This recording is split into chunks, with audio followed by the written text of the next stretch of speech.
I first preached on the section from Genesis that we heard just a few moments ago. I first preached on this portion of the Torah some 30 years ago in my first year of rabbinical school in Jerusalem.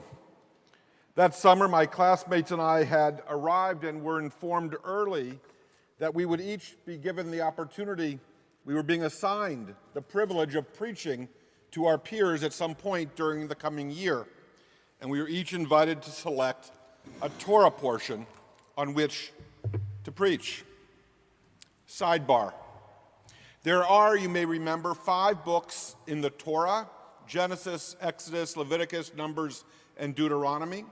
And these 5 books are apportioned into weekly sections to be read sequentially over the course of the year, and in that way, Jewish communities make their way through the entire Torah, the first 5 books of the Bible, each year annually.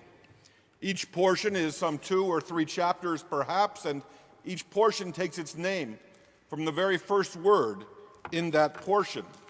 And so it is that the story of Jacob, dreaming of a ladder stretching between earth and heaven on which angels are ascending and descending, falls in the portion that we know as Vayeitzei, which is to say that Vayeitzei, the Hebrew word Vayeitzei, which means "and he left," is the first word in this Torah portion.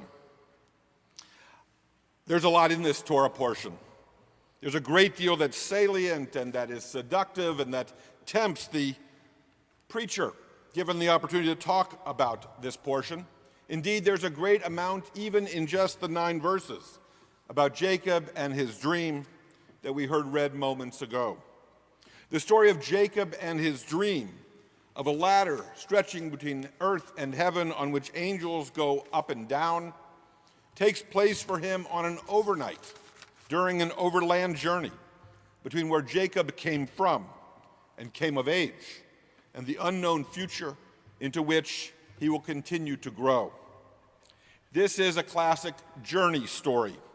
Jacob's is a story of a very personal journey, his own to be sure, and yet, as ever, we may very well see our own lives and our own experiences reflected in those of our biblical patriarchs and matriarchs. We may well see our own lives reflected in the experience of Jacob. And say what one will, the understanding we have of our own lives would simply not be the same were we to live them in the absence of our biblical tradition. When first I preached on Vayeitzei, I admit to you that I looked right past the first word, the title, and went directly to the story. After all, I reasoned, this was where the action was. A dream, a ladder, angels, so much to tantalize the eager reader and so much to tempt the neophyte preacher. And that summer, I assure you, I was both.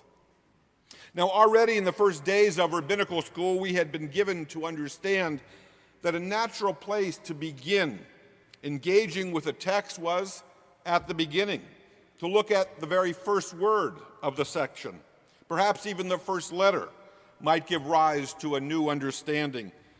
After all, the ancient rabbis of the Talmudic period held that every single letter in the Torah, every single word and phrase is opportunity, is fodder for future interpretation. But Vayeitzei, such a simple word, the Hebrew word Vayeitzei, which translates into English as "and he left," come on. Deliver an entire sermon on the basis of a single word? Can a word and a word alone teach us some truth? Is there a message that we can glean from a mere morsel, a single word? Yes, the ancient rabbis reply. Many, many truths are contained in every story. Many truths may be found in a single word, even in a single letter. If you know how to read sacred stories, each stroke of the scribe can be an entire life's lesson, which is to say that you and I can learn something from every part and every portion of a sacred story. How might we say it, Jonathan? From every jot and tittle, there is something for us to discover. And why not? After all, the entirety of God's writings, jots and tittles, single letters and little words, each one, like the Hebrew word Vayeitzei, and he left, has something to contribute to our own understanding of self, if we're listening, and gives us greater understanding of our circumstance, if we're self-reflective. And if we are truly self-aware, even a single word, as is true with a word withheld, even a single word can influence the society we wish to create, in which we wish to participate. And most significantly, our words will affect and change the future that we are determined to bequeath to those who will follow us. And if, the rabbis teach, if each of us can learn from every word uttered or written, then surely the one who is truly wise will be able to learn from every interpersonal encounter and from every experience in a lifetime. From our strivings and our accomplishments, we may learn satisfaction and pride. From our reversals and setbacks, we may learn strength and resolve. From challenge and change, we may learn resiliency and purpose. And from indifference and silence from those we love, I tell you, one comes to appreciate the blessing of true friends. Friends who encourage and sustain us with their consistency, their conscience, and their courage and strength of character. We can learn from everything the rabbis of yesteryear taught, from all of life's experiences, from every word and from every wound, from every win and from everyone. After all, I submit to you that if we are not learning, we are no longer growing. And if we are not growing, then, as they say, Vayeitzei, it is as if we have left, we have departed the building. Or, as this week's reading teaches, if we're not leaving, we're not learning. And if we're no longer learning or growing, then it is as if we are no more.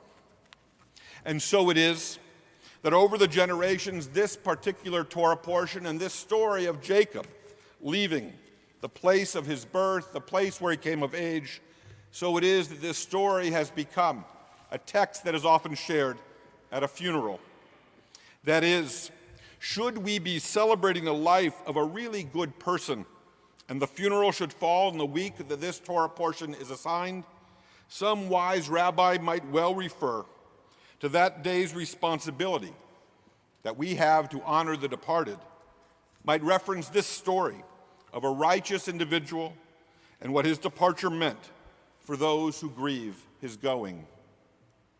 For the rabbis of the Talmud tradition teach, when a righteous person, when one who has a good name and one who is respected both for his or her decisions and deeds, when such a person departs, as did Jacob, their leaving leaves a void in their midst, in our midst, and their absence, no doubt, is acute. We know, each of us, in our own experience, in our own lives, we know such losses, certainly. Each of us needs but search our own hearts to recall the significance of this teaching, taken from the single Hebrew word Vayeitzei, from three simple words in English, and he left. Each of us knows the experience of loss, the pain of longing, the lacuna, the space caused by a loved one's departure. It would seem that the shared Torah tradition we have, you and I, is telling us that our all too human experience is in fact real. Sometimes it's true. We do not fully know, we do not fully appreciate what we have until it's gone. Vayeitzei, until it has left us. When Jacob left, he didn't just go, of course. He also left an impress, an impression, an imprint on the lives of his loved ones. The lessons learned and the love shared, these melodies are maintained, I assure you, because these relationships were created in truth and righteousness, and thus they endure. From everything and from everyone in the world, we can learn wisdom. The ancient rabbis explain, for there are wonders everywhere, and worlds are contained, with even within the simplest of words. Vayeitzei is such a simple word, and he left is itself an entire world. Where does a story begin? Asks Rabbi Talia Avnon Benveniste, who is the director of the Hebrew Union College's Israeli Rabbinical Program. Where does a story begin? And she answers her own question by teaching us, a story begins at the moment something or someone breaks. And she continues, some of us were taught to think that a story begins with a description about the setting, but a story actually begins the moment that something or someone we thought we knew for certain smashes into pieces, collapses, or breaks. A beginning of a story is never created from a subtle hint or a gentle truth. A story begins with the shattering of reality and its defenses. You and I can see this truth in the story of Jacob's leaving the familiarity and comfort of his first home, leaving behind his earlier innocence and stepping forward into the whole of the rest of his life's experiences. And we see it, this pattern of leaving and learning, of grieving and growing. We see this pattern in our own lives as well. For while breaking with the past and leaving and loss itself is distressing, new beginnings proffer the promise of blessing. And so though we are sad, still we sing. And though we grieve, still do we remember. Good songs, said Tony Bennett, who passed away this past Friday. Good songs last forever.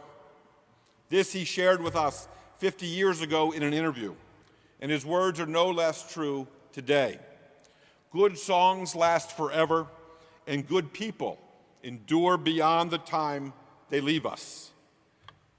Vayeitzei, so much meaning and wisdom, worlds truly, in a single word. And that, it seems this morning, is a good place for us to start and a good place for me to leave you. Amen.